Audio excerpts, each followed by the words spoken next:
हाँ, आज हम आपको वो ज्ञान बताएंगे जो किसी भी कथावाचक को ज्ञान नहीं है, साधारण महात्माओं को ज्ञान नहीं है।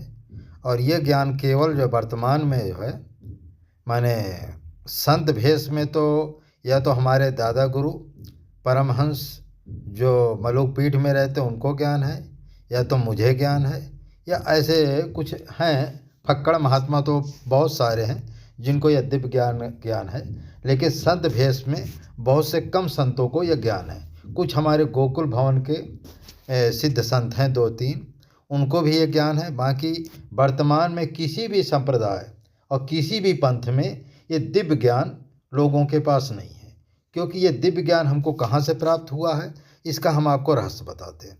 हमारे दादा गुरु परमहंस बेनी माधवदास जी को स्वयं शंकर जी, हनुमान जी साक्षात प्रकट होकर के राम नाम का, निर्गुण राम नाम का या सूरज शब्द राजयोग का दिव्य ब्रह्म ज्ञान दिए।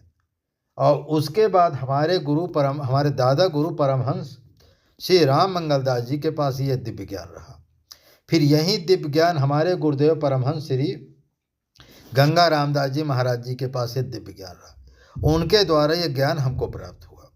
लेकिन कारण क्या था, ये दिव्य ज्ञान बड़ा कठिन है। जब तक ये दिव्य ज्ञान उसी महात्मा को प्राप्त होता है जिसके ऊपर सद्गुरु की विशेष कृपा होती है।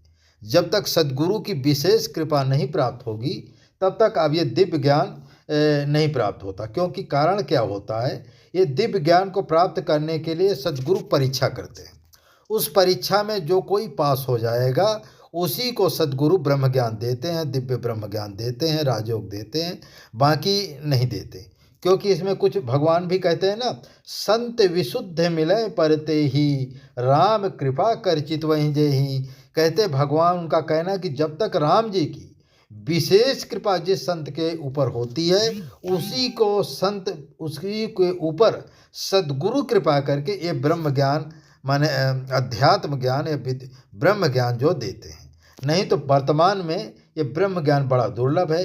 किताब ग्रंथों में जो लिखा है, अपने अनुसार लिखा जो है सब सत्य है, लेकिन बिना सद्गुरु के शास्त्र लिखित तो अविद्या, शास्त्र में लिखी हुई विद्या सफल नहीं होती है। इसलिए सद्गुरु की कृपा से ही ब्रह्म ज्ञान प्राप्त होता है। अच्छा, ये ब्रह्म ज्ञान को रामायण में स्पष्ट लिखा है, जो मुनि कोट जतन नहीं लाही, जे जप जोग अनल तंदई।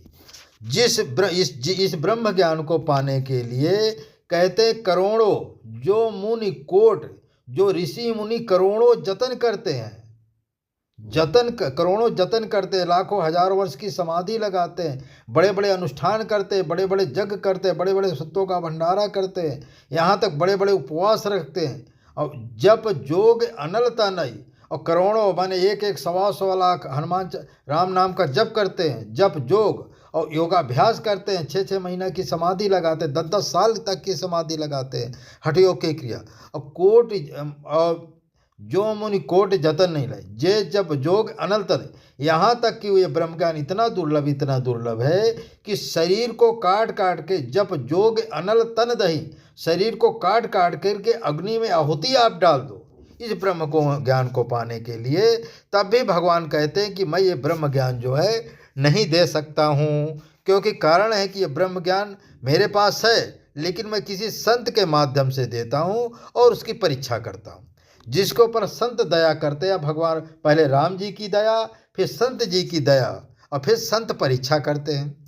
और जब परीक्षा में आप पास हो जाएंगे तब यह ब्रह्म ज्ञान मिलता है। और इतना कठिन नहीं है। हमने भी 24 दिन तक लगभग जल पी करके रहे, तब यह ब्रह्म ज्ञान कुछ हमको जानकारी हुआ। नहीं, इतना दुर्लभ ब्रह्म ज्ञान। एक हमारे शिष्य हैं इस समय वर्तमान में, इस ब्रह्म ज्ञान को पाने के लिए 7 दिन 7 रात, 8 दिन 8 रात बिना कुछ खाए पिए, न खाया न पिया, जलपान तक नहीं किया, न लैट्रिन गए न बाथरूम गए, एक आसन पर हठयोग क्रिया के द्वारा उन्होंने जो है इस ब्रह्म ज्ञान को पाने के लिए अभी तपस्या की है। और इस तपस्या जब 8 दिन तक, अब शरीर तो जरूर कमजोर हो गया, ना कुछ पानी, यहाँ तक कि पानी तक उन्होंने नहीं पिया, केवल हवा पी करके रहे। ऐसा इस ब्रह्म ज्ञान को पाने के लिए तब हनुमान जी साक्षात प्रकट हो करके उनको वरदान दिया कि सारी तुम्हारी इच्छाएं पूरी होगी। आज आज घर बैठे वो किसी के बारे में भूत भविष्य कुछ भी बता देते हैं। घर में तुम क्या करते हो, तुम्हारे ऊपर क्या पितृदोष है कि शनि राहु का दोष है, किस कारण से तुम्हारी समस्या उत्पन्न हुआ, कुछ भी घर बैठे हो आपको बता देते हैं।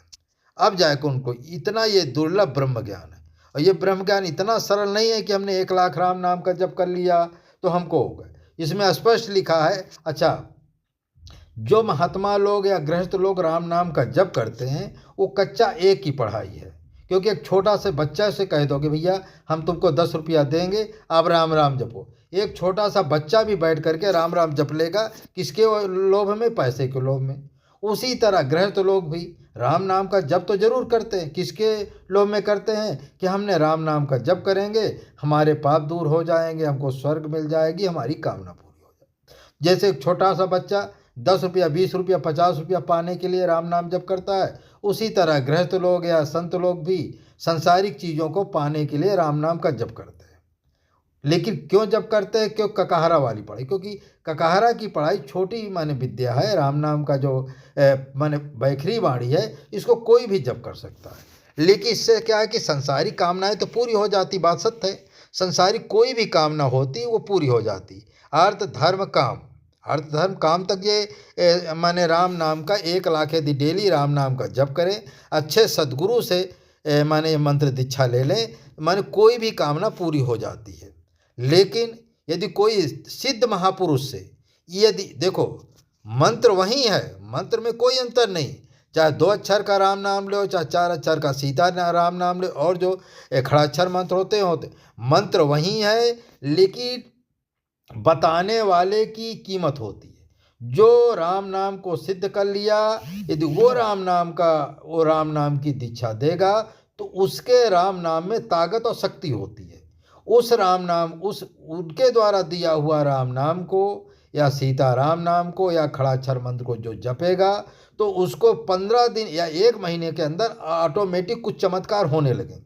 यदि संसारिक कामनाएं होंगी तो संसारिक कामनाएं पूरी होने लगेगी, और यदि आध्यात्मिक कार्य होगा तो आध्यात्मिक जो है उन्नति आपकी होने लगेगी। कुछ आपको अनुभव होंगे, जिसमें कई प्रकार के हैं कि 10 प्रकार के अनाथ बाजा बजने लगते हैं। इस समय किसी भी महात्मा से आप पूछो जो 1 लाख राम नाम का जप करते, उनको क्यों कुछ अनुभव नहीं होता? क्योंकि कारण है कि उनको कोई सदगुरु नहीं मिला, और जब तक सदगुरु नहीं मिलेगा तब तक आपको अनुभव नहीं होगा। वो 1 लाख राम नाम का जप करते हैं, लेकिन उनसे पूछो क्या तुम कभी शंख की ध्वनि सुनते हो, क्या कभी मुरली की ध्वनि सुनते हो, कभी अनाद का ध्वनि सुनते हो? वो कहेगा महाराज जी हम कुछ नहीं जानते।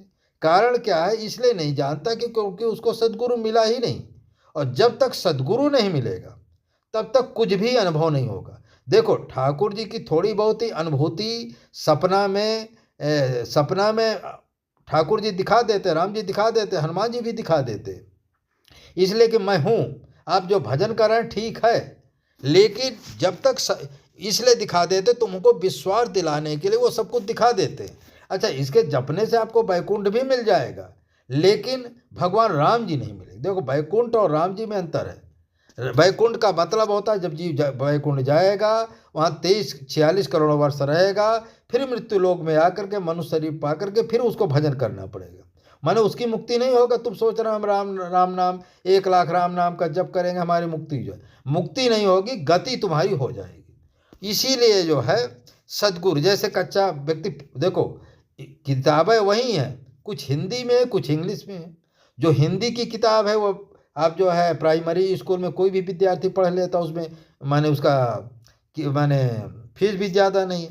और वही किताब इंग्लिश में यदि है तो कॉन्वेंट स्कूल में जाना पड़ेगा। वो स्कूल गांव नहीं है, किसी बड़े स्कूल में है। माने किताब वही है, पढ़ाई वही है, कुल इतना है वो हिंदी में, वो अंग्रेजी में, बस इतना अंतर है। पढ़ने वाला अध्यापक भी है, जो माने ककाहरा वाली जो पढ़ाई है, कच्चा 1 2 5 तक की पढ़ाई है, वो माने गांव में ही 50 अध्यापक आपको मिल जाएंगे। वही पढ़ाई यदि इंग्लिश की पढ़ाई है तो गांव में ना मिलेंगे, शहरों में मिलेंगे। तो कारण क्या होता है? मंत्र राम नाम वही है, लेकिन जप करने की प्रक्रिया अलग है। प्रक्रिया का मतलब है कि गुरु का अंतर है। जैसे कक्षा 1 जो माने प्राइमरी का अध्यापक है वो कम पढ़ाई वाला दिमाग माने कम पढ़ाओ होगा, और जो इंग्लिश मीडियम वाला माने नर्सरी वाला अध्यापक है वो इंग्लिश मीडियम का पढ़ा, वो बड़े स्कूलों से आएगा, उसी तरह से गुरु का ही अंतर है। यदि गुरु आपको मिल गया तो भगवान आपको मिल गए, और यदि सच्चा गुरु मिल गया तो भगवान आपको मिल गए। यदि सच्चा गुरु आपको नहीं मिला तो भगवान नहीं मिले। बस इतने अंतर। इसीलिए आप लोग हमेशा ध्यान रखिए, राम नाम तुम 1 लाख नहीं चाहे 10 लाख डेली जपो, पुण्य मिलेगा, गति होगी, सब कुछ होगा, लेकिन भगवान की जो प्राप्ति वाला मार्ग है वो आपको इस जन्म नहीं मिलेगा, अगले जन्म फिर लेना पड़ेगा। इसीलिए जो बुद्धिमान लोग होते, जो आजकल देखो क्या करते हैं, जो पढ़े लिखे लोग होते हैं वो हमेशा अपने लड़कियों को कॉन्वेंट इंग्लिश मीडियम में क्यों पढ़ाते हैं? इसलिए पढ़ाते हैं कि हम इंग्लिश मीडियम में पढ़ाएंगे तो जैसे ही हाई स्कूल इंटर बीए में पढ़ेगा, किसी भी माने फैक्ट्री में जा करके मैनेजर बन जाएगा, 50 लाख 60 हज़ार रुपये उसका वेतन मिल रहे। और वही लड़का यदि हम प्राइमरी स्कूल में पढ़ाते हैं, सरकारी माने स्कूल में पढ़ाते हैं, वो इंटर बीए बीएससी कुछ भी पढ़ ले, क्योंकि उसको इंग्लिश बोलने का हिस्सा उतना ज्ञान भी उसके पास नहीं, कुछ भी पढ़ ले, किसी भी 10-20 हज़ार की नौकरी तो मान लो चलो जैसे तैसे पा जाएगा, लेकिन इंग्लिश बोलने का यदि उसको आइडिया नहीं पता है तो बड़े बड़े दूसरे जगह जाएगा, दूसरे राज्यों में जाएगा, इंग्लिश बोलने तो सभी की भाषा नहीं समझ पाएगा। और जबकि सभी की भाषा समझ नहीं तो कोई फैक्ट्री वाला तुमको क्यों 50,000 60,000 देगा? उसी तरह से विद्या है। विद्या यदि सच्चा सदगुरु मिल जाए, सिद्ध महात्मा सदगुरु मिल जाए, तो इस यही राम नाम से आपको बहुत कुछ उन्नति हो सकती है। और यदि सच्चा सदगुरु नहीं मिला तो यही राम नाम है। माने 1 लाख 2 लाख आप राम नाम जपते हैं, समय भी पूरा नष्ट होता है, 12-12 15-15 घंटा माला भी जपते, ठीक है, पुण्य तो मिलेगा, लेकिन वो पुण्य नहीं मिलेगा। उसी तरह से इंग्लिश मीडियम वाला 10 घंटा पढ़ेगा, हिंदी मीडियम वाला प्राइमरी वाला जो सरकारी हॉस्पिटल सरकारी स्कूल वो 10 घंटा पढ़ेगा, लेकिन उसकी पढ़ाई इसकी पढ़ाई में ज़मीन आसमान का। उसी तरह से जो सिद्ध सदगुरु के द्वारा राम नाम दिया जाएगा, उस राम नाम का जप करने पर तुरंत चमत्कार होने लगेगा। जो साधारण महात्मा के द्वारा राम नाम जप किया जाएगा उसमें कोई चमत्कार इसलिए नहीं होगा कि गुरु ही सिद्ध नहीं है। फिर इसका एक और रहस्य कि इतना तो गुरु की प्रधानता है, फिर गुरु के पास एक गुप्त विद्याएं होती है, वो जो सब शिष्यों को नहीं देते हैं। इसलिए सब शिष्यों को नहीं देते हैं कि सब शिष्य उनकी परीक्षा में पास नहीं होते हैं। अब देखो देखो यही तो मैं कह रहा हूँ, आप लोग संत सेवा तो करते हैं, लेकिन संत सेवा करते करते 1 महीना 2 महीना संत सेवा करेंगे, फिर आप छोड़ देते हैं। कुछ लोग राम नाम का जप भी करते, बड़े बड़े महात्माओं को हम देखते हैं 10-12 साल अनुष्ठान करते, जप करते, फिर राम नाम जपना छोड़ देते, कहते बहुत जप लिए। तो देखिए कभी भी जीवन में सत्कर्म कभी छोड़ा नहीं जाता है। साधु सेवा यदि करना चालू कर दिए तो आपको मरते दम तक साधु सेवा करना है, और बाद में भी प्रार्थना यही करना है कि प्रभु अगले जन्म यदि मेरा फिर माने मनुष्य योनि में जन्म होगा तो फिर मैं साधु सेवा करूंगा। ऐसा मन में संकल्प मरते दम तक ऐसा संकल्प करते रहना चाहिए। जो ऐसा संकल्प करके शरीर छोड़ता है कि मरते दम तक हम साधु सेवा करेंगे, फिर भगवान उसको अगले जन्म सदगुरु भी दे देते हैं और उसकी इच्छा पूरी कर देते हैं। और जो व्यक्ति बीचे में राम नाम को छोड़ देता है, बीचे में साधु सेवा कर छोड़ देता है, तो भगवान कहते कोई बात नहीं, जो तू जो संतों का। हाँ, कुछ लोग अपने माता पिता की सेवा नहीं करते, तो ये सब भगवान परीक्षा करते। जो अपने माता पिता का नहीं हुआ, गुरु का नहीं हुआ, साधु संतों की सेवा के प्रति भाव प्रेम नहीं है, तो भगवान भी कहते ये जब ये जो माता पिता इसको पैदा किया, सेवा किया, पाल पोस को बड़ा किया, ये उसका नहीं हुआ। जो गुरु ने इसको ब्रह्म ज्ञान दिया, दिव्य ज्ञान दिया, उसकी इसने सेवा नहीं किया। जिस संतों के आशीर्वाद से भगवान के धाम जाना, भगवान मिलना है, पुण्य बढ़ना है, माने भगवान कहते हैं कि संत मेरा दिव्य रूप, मेरा असला स्वरूप है, मेरा जो असला स्वरूप महात्मा है उनकी ये सेवा नहीं करता, तो भगवान कहते ये किसी काम का नहीं, तो भगवान उसको तिरस्कार कर दे, छोड़ देते। और जब भगवान जिसको संत छोड़ दिया, गुरु छोड़ दिया, माता पिता त्याग दिया, तो भगवान भी उसको जरूर त्याग देते। इसलिए जीवन में अपना लो कि कभी ना माता पिता का दिल दुखाना है, ना कभी गुरु का दिल दुखाना है, और ना कभी जो है संत सेवा से पीछे हटना। यदि जीवन में 3 और राम नाम का जप, यदि 3 या 4 सत्कर्म मरते दम तक यदि करते रहें तो समझ लो कि हमारी गति हो ही जाएगी। और इस जन्म तो नहीं, लेकिन अगले जन्म आपका कल्याण कुछ ना कुछ संभावना बनी रहेगी। सदगुरु किसी ना किसी जन्म में आपको मिल जाएंगे। लेकिन यही व्यक्ति है। और एक चीज़ और हम देखते हैं, कई लोग हमारे पास फ़ोन करते हैं कि महाराज जी वकील साहब आपके बहुत बड़े सिद्ध महात्मा हैं, हमारा कार्य कर दो।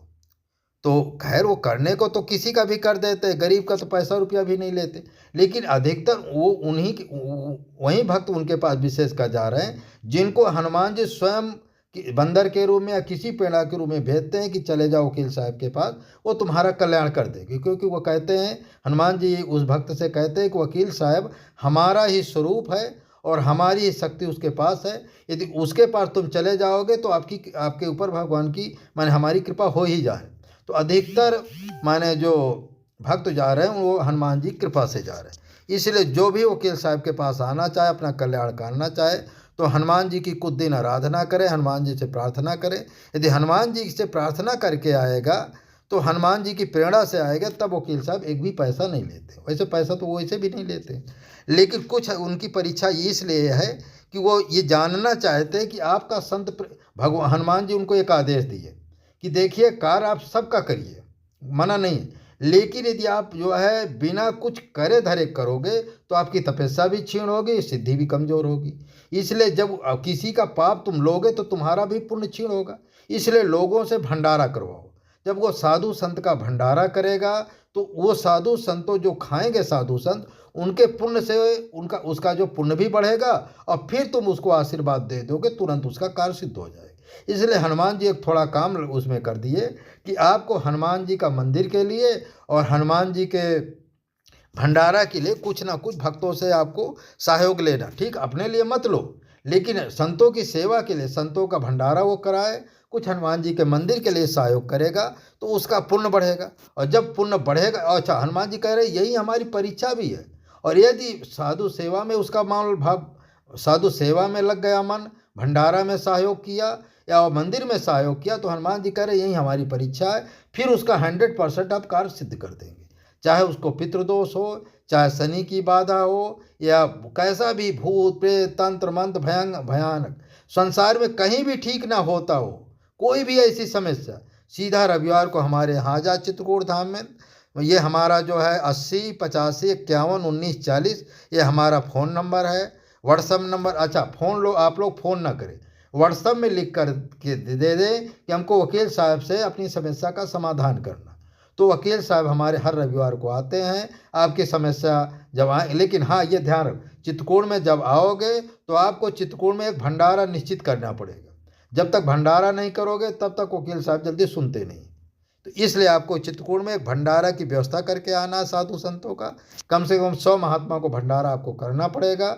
और फिर जैसे भंडारा की वजह से ही वो विशेष कराते हैं, भंडारा करोगे तभी आएंगे, नहीं तो आएंगे ही नहीं। इसलिए आपका अपने कल्याण के लिए ये परीक्षा, ये हनुमान जी की परीक्षा है। तो इससे क्या होता, आपका पुण्य बढ़ेगा, आपके जो पितृदोष है शनि राहु ये भी शांत होंगे, और जो थोड़ी बहुत कमी होगी तो फिर वकील साहब 1 दिन 2 दिन जो है तुम्हारे नाम का संकल्प पूर्वक अनुष्ठान भी कर देंगे और हवन कर देंगे। तो कैसा भी पितृदोष हो, कैसा भी शनि राहु केतु की बाधा हो, अच्छा तंत्र मंत्र भूत प्रेत तो उसी समय ठीक कर देंगे। कैसा भयानक से भयानक भूत लगा हो, प्रेत लगा हो, तंत्र मंत्र की बाधा उसी समय 100 नहीं 100% उसी समय भूत प्रेत तंत्र मंत्र ठीक कर देंगे, केवल एक लौंग से। और यदि कोई ग्रह बाधा होगा, शनि होगा, उसका अनुष्ठान कराना पड़ेगा। उसमें अनुष्ठान में आपको पंडितों के द्वारा जो खर्चा होगा उसका वहन करना पड़ेगा। ठीक है, इस तरह से इस वीडियो को लाइक करें, शेयर करें, सब्सक्राइब करें। और ये हमारी कुटी चित्रकूट धाम में आपको देखो, इलाहाबाद वहाँ से आ रहे हो, दिल्ली से आ रहे हो तो करबी चित्रकूट धाम उतरिए, और करबी चित्रकूट धाम से रामघाट आइए, रामघाट से सीधा आरोग्य धाम जानकी कुंड आइए, जानकी कुंड आरोग्य धाम के सामने फ़ोन करेंगे, हम तुरंत आ जाएंगे। आरोग्य धाम के सामने कबीर मार्ग, रामानंद नगर, शत्रुघ्न दास मौनी जी। जय श्री राम। हाँ, जय श्री राम, जय श्री राम। इस समय प्रयागराज महाकुंभ चल रहा है। सभी भक्तों से अनुरोध है कि 144 वर्ष में महाकुंभ अमृत स्नान पड़ा है। सभी भक्त लोग जो है वे प्रयागराज महाकुंभ में जरूर जाएं, जहाँ तक हो सके, और वहाँ का जल ले आवें, क्योंकि वो अमृत स्नान का जल है, उसको अपने घर में रहें। और मरते समय जब कोई व्यक्ति मर रहा हो तो तुलसी और गंगा जल माने उसके मुख में डालने पर उसकी अकाल मृत्यु नहीं होती, अर्थात उसकी जो गति हो जाती है, पहला बात। दूसरी बात है चित्रकूट में जो हम संतों की सेवा करते हैं, इसमें अपनी कमाई के यदि हो सके तो दशांश संत सेवा करने से आपको जो है नाना प्रकार के, देखो पितर दोष इस समय लगभग 99% भक्तों के ऊपर पितर दोष है। पितर दोष का मतलब होता है जो माता पिता की सेवा नहीं करता, बाबा दादा की सेवा नहीं करता है, उनकी आत्मा मर जाती, मरने के बाद वो श्राप देकर जाती है कि जिस तरह से तुम हमारी कमाई संपत्ति हमारी ले लिए हो और हमारे कल्याण के लिए कोई भी जो है सत्कर्म नहीं करते हो, ना भंडारा करते हो, ना साधु संतों की वो करते हो, ना पितृ दोष के निवारण के लिए ना गया जाते हो, ना भागवत कराते हो, ना हमारे नाम से भंडारा करते हो, तो इस तरह से वो श्राप दे देते। और श्राप के वशीभूत होकर के आप लोगों के घर में नाना प्रकार की कला है, नौकरी है, धंधा है, कर्जा हो जाना, बच्चों का जो है दिमाग पढ़ने में न लगना, इस तरह नाना प्रकार की 900 प्रकार की समस्या पितृदोष से होती है। और 400 प्रकार की समस्या शनि दोष है। और 5 प्रकार के ग्रह होते हैं जिसमें शनि है, राहु है, मंगल है, बृहस्पति है, केतु है, इस तरह 5 ग्रह हैं। ये अधिकतर जो है 99%, 95% लोगों के ऊपर इन्हीं का आक्रमण, इन्हीं की वजह से सारी समस्याएं लोगों के ऊपर है। उसीलिए कुछ लोग कहते हैं महाराज जी हमारी बुद्धि ठीक नहीं, कुछ कह रहे हैं कि नौकरी में या धंधा में हमारी उन्नति नहीं हो रही, कुछ लोग कहते हैं महाराज जी रोग होगा, किडनी, फेफड़ा, हार्ट अटैक, जितने रोग हैं और जितनी समस्याएं कुछ खान पान से होता है और कुछ जो है पितृदोष और शनि, राहु, केतु, मंगल से होता है। इसलिए सभी भक्तों से अनुरोध है कि चित्रकूट धाम में रविवार के दिन में एक बहुत बड़े संत हुए हैं जिनको हनुमान जी की सिद्धि प्राप्त है। वो 7 दिन 7 रात माने 8 दिन 8 रात बिना कुछ खाए पिए, माने ना लैट्रिन ना बाथरूम कुछ भी नहीं गए, उन्होंने एक बहुत बड़ी सिद्धि प्राप्त कर ली है। उस सिद्धि के बल पर उनको वरदान हनुमान जी दे दिए कि जो तुम्हारा दर्शन करेगा 25% रोग अपने 25% जो है पाप अपने आप नष्ट हो जाएगा, और जो थोड़ी बहुत माने कमी होगी आप या तो संतों की भंडारा से या तो शनि यदि माने ग्रहों का प्रकोप होगा तो माने शनि का माने ग्रहों के अनुष्ठान से, और पितृदोष का प्रभाव होगा भागवत से या पितरों के अनुष्ठान से आप जो है लोगों का कल्याण कर देना। और उनके पास अभी तक जितने लोग गए हैं लगभग सैकड़ों लोग गए हैं और जाते हैं, 25-30 लोग हर अमावस्या को उनके घर में जाते हैं, और वो सभी लोगों का लगभग 99 क्या लगभग 100 में 100 लोगों का जो है ये माने काम हो जाता। आज तक कोई भी व्यक्ति निराश होकर के नहीं लौटा, ऐसा उनको वरदान। और हनुमान जी का आदेश है कि जो तुम्हारे दरबार में आ जाए उसको आपको निराश नहीं करना है और तुमको आशीर्वाद देना, हमको काम करना। तो उस समय जब वो आंखें मूंद कर बैठते हैं तो घर में आप क्या कर रहे हैं, कौन कर्म क्या कर रहे हैं, घर में क्या समस्या, यहीं घर बैठे वो सब कुछ जान लेते हैं। और जिस समय वो बताते कि जिस समय हम बैठते हैं तो हनुमान जी हमारे शरीर के अंदर प्रवेश हो जाते हैं, और उस समय हम नहीं रहते, उसमें हनुमान जी जो लोग हमारा दर्शन करते हैं तो समझो हनुमान जी का ही दर्शन कर रहे हैं, और जो हम बोलते हैं वो समझो हनुमान जी बोलते हैं। इसलिए वो जो कुछ बताते हैं वो सत्य है, जो कुछ भी पूछोगे वो सब सही सही बता देते हैं। इसलिए एक बार चित्रकूट धाम में जरूर पधारे, रविवार के दिन पधारे। वो आपकी हर समस्या, हर संकट, हर नौकरी पेशा धंधा हर चीज़ का निवारण करते हैं। लेकिन लोगों को भी उनका ये भी कहना, लोगों को विश्वास नहीं होता है और कहते बिन विश्वास भगत नहीं ते, बिन द्रवहि न राम, बिना विश्वास के कोई कार्य सिद्धि नहीं होती है। जय श्री राम, जय श्री राम, जय।